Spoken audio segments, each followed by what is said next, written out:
Hello everyone, welcome back to commerce कक्षा। कल हम लोग अपना ये स्टैट्यूटरी कॉर्पोरेशन ख़त्म कर लिए थे। आज हम लोग को स्टार्ट करना है गवर्नमेंट कंपनी। तो चलो let's start. A government company means any company in which not less than 51% of the paid up capital is held by the central government or by any state government or partly by central government and partly by one or more state governments and includes a company which is a subsidiary of a government company. ये था पूरा government company का definition. अब हम लोग इसको break कर करके समझते हैं। पहले क्या बोल रहा है? अ government company means any company. एक गवर्नमेंट कंपनी किसको बोलते हैं कि कोई भी कंपनी जिसमें which is in which not less than का मतलब at least 51% of the paid up capital. At least 51% तो उस कंपनी में गवर्नमेंट से इन्वेस्टमेंट होना ही चाहिए। अब कौन से गवर्नमेंट से? Is held by whether central government और बाय एनी स्टेट गवर्नमेंट और पार्टली बाय मतलब कुछ हिस्सा सेंट्रल गवर्नमेंट और कुछ हिस्सा स्टेट गवर्नमेंट।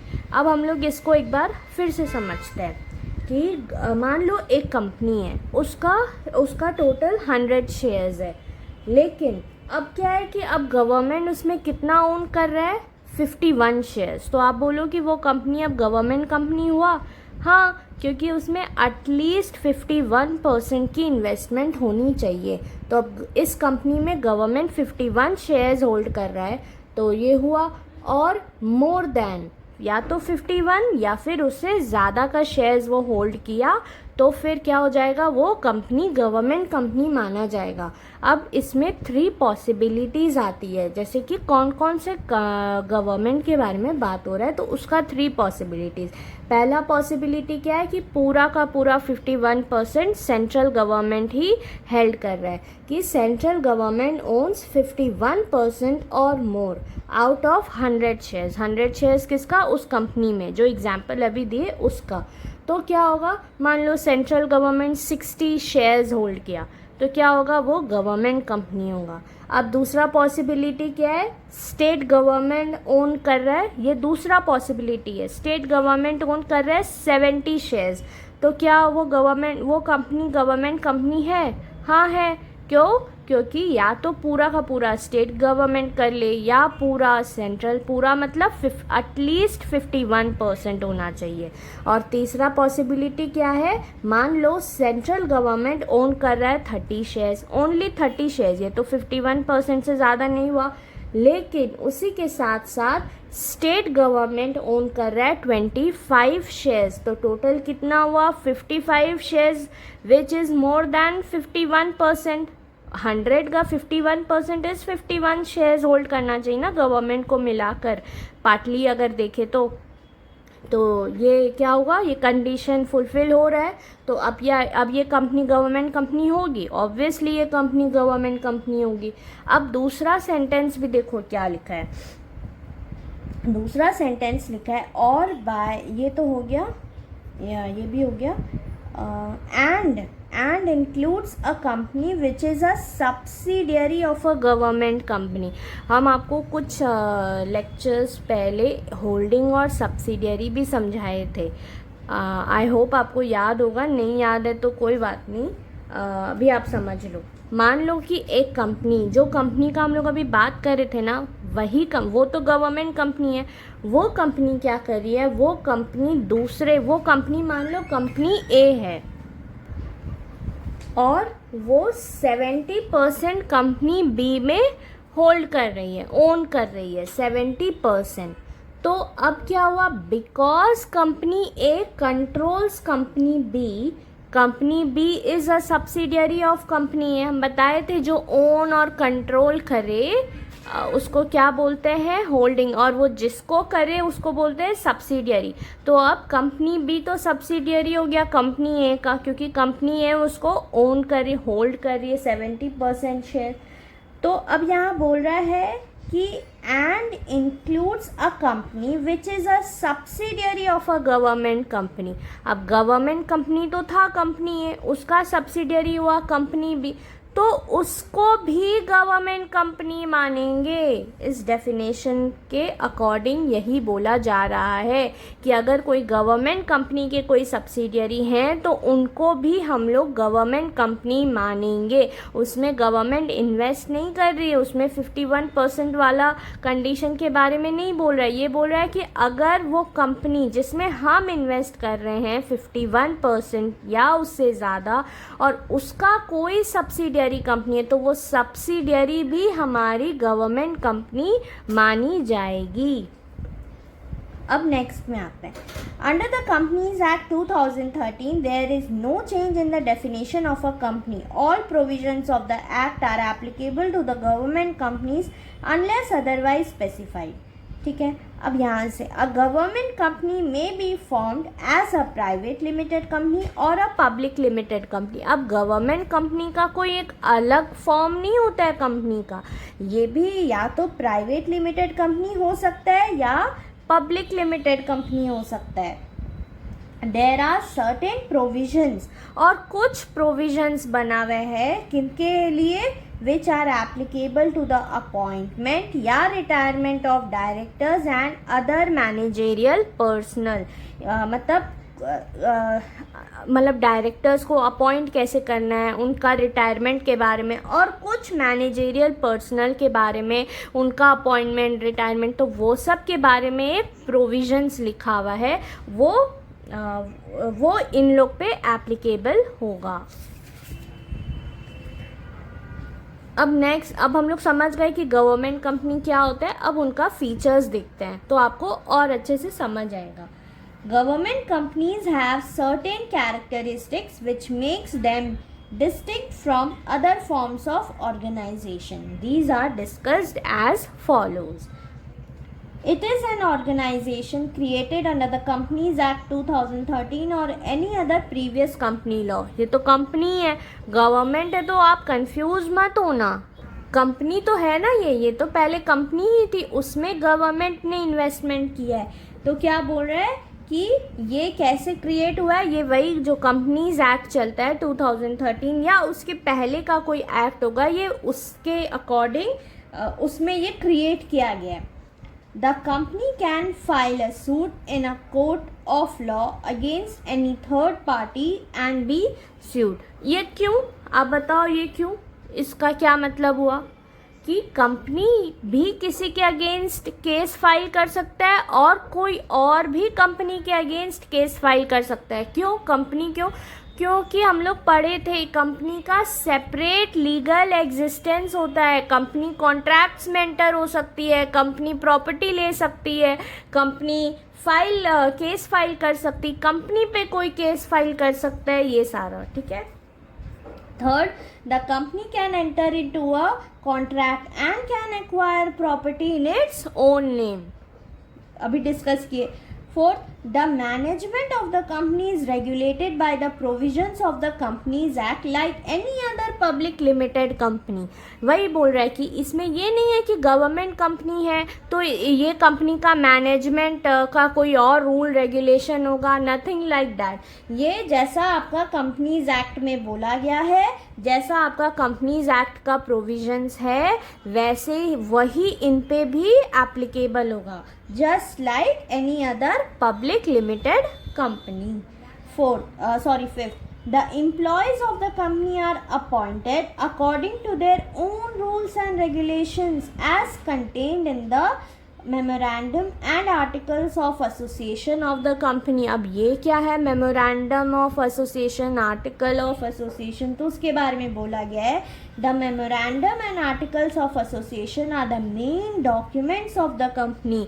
ये कंपनी का एक मेन डॉक्यूमेंट्स होता है जिसमें क्या लिखा हुआ रहता है, containing the objects of the company and its rules and regulations. Company का क्या क्या ऑब्जेक्ट्स है, क्या क्या ऑब्जेक्टिव्स है, क्या क्या रूल्स रेगुलेशंस है, तो वो सारा कौन से डॉक्यूमेंट में लिखा हुआ रहता है? Memorandum of association and article of association. तो उसी में बोल रहा है कि वो कंपनी का जो एम्प्लॉयज़ है जिसको कैसे अपॉइंट करना है और उसके क्या क्या रूल्स एप्लीकेबल होगा, तो वो किसके अकॉर्डिंग होगा? वो आपका जो कंपनी का खुद का जो मेमोरेंडम ऑफ एसोसिएशन और आर्टिकल ऑफ एसोसिएशन में लिखा हुआ है उसके अकॉर्डिंग होगा. अब क्या है next? These companies are exempted. Exempted मतलब उनको छूट मिला है from the accounting and audit rules and procedures. इनको क्या चीज़ से छूट मिला है? अकाउंटिंग और ऑडिट. अकाउंटिंग का क्या क्या रूल्स जो भी होता है, ऑडिट का जो भी रूल्स और जो भी प्रोसीजर्स होता है कि आपको ऐसे ही फॉलो करना है, तो इनको उनसे छूट मिला हुआ है. अब कैसे करना है? An auditor is appointed by the central government. अब क्या करेगा इसको? फिर कौन करेगा?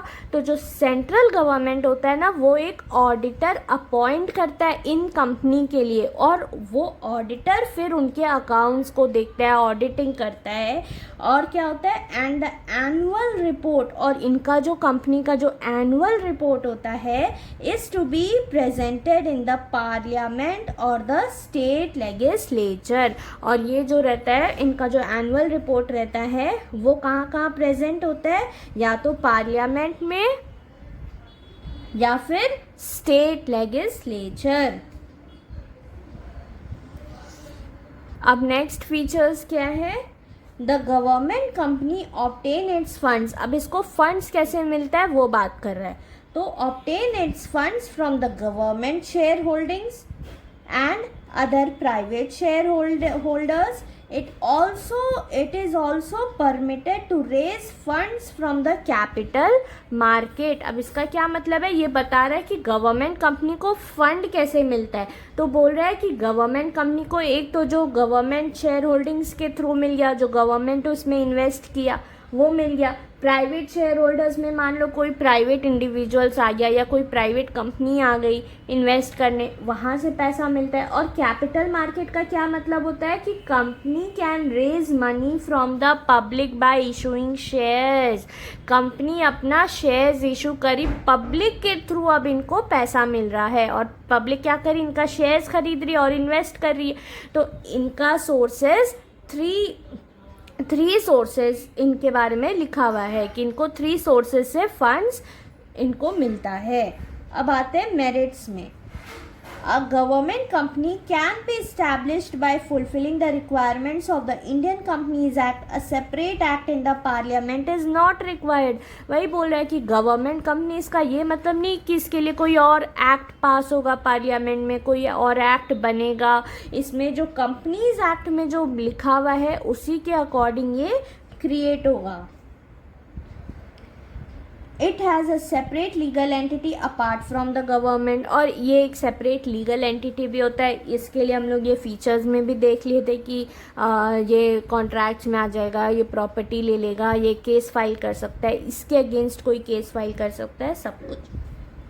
It enjoys autonomy in all management decisions and takes actions according to business prudence. Business prudence का क्या मतलब होता है? Business prudence का मतलब होता है taking decisions carefully, wisely. तो बोल रहा है कि ये अपना इंडिपेंडेंस को इंजॉय करता है, इसको कोई ऐसा इंटरफेरेंस नहीं होता है, अपना आराम से ये मैनेजमेंट डिसीजंस लेता है, और ये अपना बिजनेस डिसीजंस, बिजनेस का सारा जो भी रहता है एक्शंस, वो सारा ये केयरफुली और वाइजली करता है.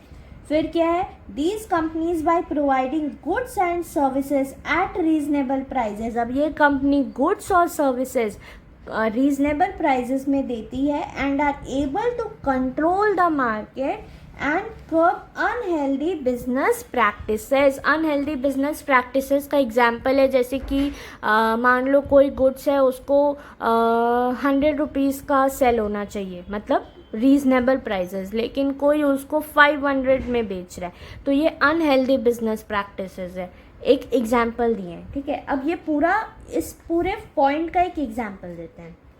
मान लो एक प्राइवेट कंपनी है, वो मेडिसिन सेल करी मान लो 500 में, even though it should cost around 200, मतलब कि 200 का बिकना चाहिए लेकिन वो 500 में बेच रही है।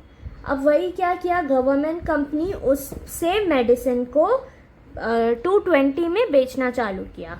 तो फिर क्या हुआ कि जो भी लोग आए वो चीपर मेडिसिन खरीदे, ऑब्वियसली वो फिर वहाँ से खरीदेंगे जहाँ से उनको 220 में मिल रहा है। अब प्राइवेट कंपनी क्या करेगी, private company will have to reduce their prices, this helps control the market. तो वही बोल रहा है कि ये लोग एक रीजनेबल प्राइसेस में गुड सर्विसेज सेल करते हैं, प्रोवाइड करते हैं, जिससे कि एक मार्केट को कंट्रोल कर सकते हैं और अनहेल्दी बिजनेस प्रैक्टिसेस रिमूव हो सकते हैं। फिर आते हैं लिमिटेशंस में। Since the government is the only share holder in some of the companies, कोई कंपनीज में सिर्फ गवर्नमेंट ही शेयर होल्डर होता है और कोई इन कंपनी में इन्वेस्ट नहीं कर रहा होता है, तो कौन बचा, बस गवर्नमेंट ही बचा। और गवर्नमेंट क्यों बचा, क्योंकि गवर्नमेंट कंपनी है, तभी गवर्नमेंट इन्वेस्ट किया, तभी तो वो गवर्नमेंट कंपनी बना ना, और तभी हम लोग उनका लिमिटेशंस पढ़ रहे हैं। तो क्या बोल रहा है कि since government has only invested in that company, तो फिर क्या होता है, The provision of the Companies Act does not have much relevance। अब हम लोग तो यहाँ पढ़ रहे थे कि हाँ गवर्नमेंट कंपनी है तो इसका ये इसके लिए कोई अलग से कोई रूल नहीं है, कोई अलग से एक्ट नहीं, जैसा कंपनीज एक्ट में लिखा है ये वैसा चलेगा, इसको कोई दिक्कत नहीं है ऐसे वैसे। लेकिन बोल रहा है कि कभी कभी ऐसे भी कंपनीज होते हैं जिनमें सिर्फ गवर्नमेंट ही इन्वेस्ट कर रही होती है, तो क्या बोलते हैं फिर उस केस में क्या होता है ना, उस केस में कंपनीज एक्ट का उतना रेलिवेंस नहीं होता है, कंपनीज एक्ट उतने इम्पॉर्टेंट नहीं माने जाते हैं। ये इनका एक लिमिटेशंस हुआ। फिर सेकंड में क्या है, इट इवेड्स का क्या मतलब होता है, avoids constitutional responsibility which a company financed by the government should have।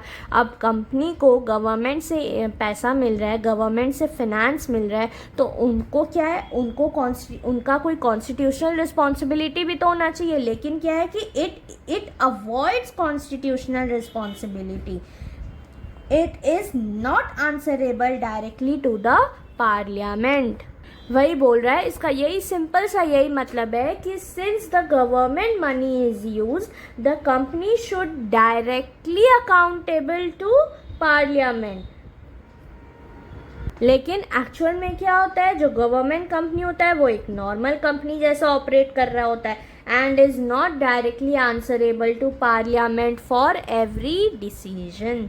ये उसका दूसरा लिमिटेशंस हो गया।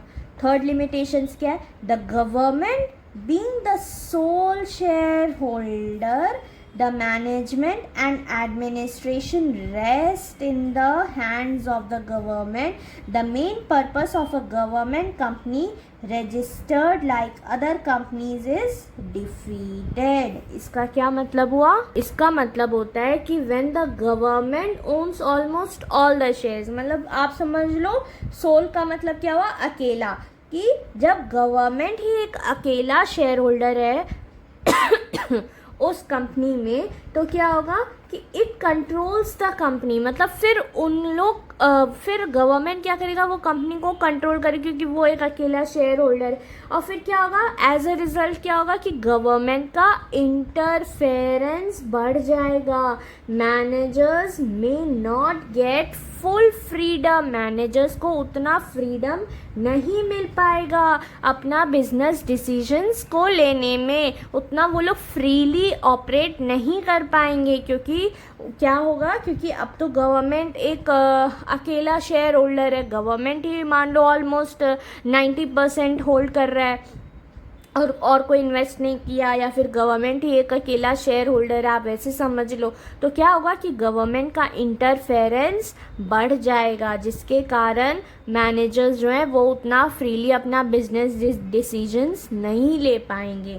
तो ये था लिमिटेशंस। आप गवर्नमेंट कंपनी के लिमिटेशंस को याद करने के लिए एक सिंपल सा ट्रिक अभी पढ़ाते पढ़ाते मेरे दिमाग में आया कि आप ऐसे याद कर लेना कि 3 पॉइंट्स है जिसमें 2 पॉइंट तो बस यही बात कर रहा है कि government is the only government is the only share holder. मतलब मान लो उस कंपनी में बस गवर्नमेंट ही ओनली शेयर होल्डर है, तो उस केस में कंपनी को क्या होगा, पहला क्या था याद करने का कोशिश करो। पहला क्या था, पहला कि गवर्नमेंट अगर ओनली शेयर होल्डर है तो क्या होगा कि जो कंपनीज एक्ट है उसका रेलिवेंस कम हो जाएगा। ठीक है, provisions of the companies act does not have much relevance. एक लिमिटेशन याद हुआ, पहले हम लोग अकेला का याद करते हैं। अकेला मतलब पहले हम लोग ये याद करें कि बस गवर्नमेंट जो है बस वही एक शेयर होल्डर है उस कंपनी में। ठीक है, तो क्या हुआ कि पहला लिमिटेशन हुआ कि बस क्या है, कंपनीज एक्ट का उतना रेलिवेंस नहीं रहेगा। दूसरा लिमिटेशन क्या है, गवर्नमेंट का इंटरफेरेंस बढ़ जाएगा, मैनेजर्स उतने फ्रीली ऑपरेट नहीं कर पाएंगे, बिजनेस डिसीजंस को उतना नहीं ले पाएंगे। ठीक है, और तीसरा आप ये याद कर लेना कि ये कंपनी के एंड से है। कंपनी के एंड से क्या है कि बिजनेस कि गवर्नमेंट तो फिनेंस किए कंपनी को। ठीक है, लेकिन तो कंपनी का ये रिस्पॉन्सिबिलिटी, ये कॉन्स्टिट्यूशनल रिस्पॉन्सिबिलिटी होता है, उन लोग को पार्लियामेंट को आंसरेबल करना चाहिए। लेकिन क्योंकि वो लोग एक एज अ कंपनीज एक्ट में वो लोग एक नॉर्मल कंपनी जैसे ऑपरेट कर रहे होते, तो वो लोग हर एक डिसीजंस को पार्लियामेंट को नहीं आंसरेबल करते हैं। तो दो तो आप गवर्नमेंट के एंड से याद कर लेना और एक कंपनी के एंड से याद कर लेना, हो गया। लिमिटेशंस हो गया, मेरिट्स में बेसिक जो फीचर्स था वही 1-2 पॉइंट एक्स्ट्रा होगा तो होगा। याद करोगे, मुश्किल नहीं है, हो जाएगा समझ के, लेकिन याद करना, पहले समझना और एग्जाम्पल्स को रखना दिमाग में तो अच्छे से हो जाएगा। ठीक है, और आज हम लोग यहीं तक रखते हैं, कल हम लोग नेक्स्ट टॉपिक से स्टार्ट करेंगे। आई होप आपको समझ आया होगा। समझ आया है तो आप लाइक करना मेरा वीडियो और शेयर करना, सब्सक्राइब करना। Thank you so much, bye bye.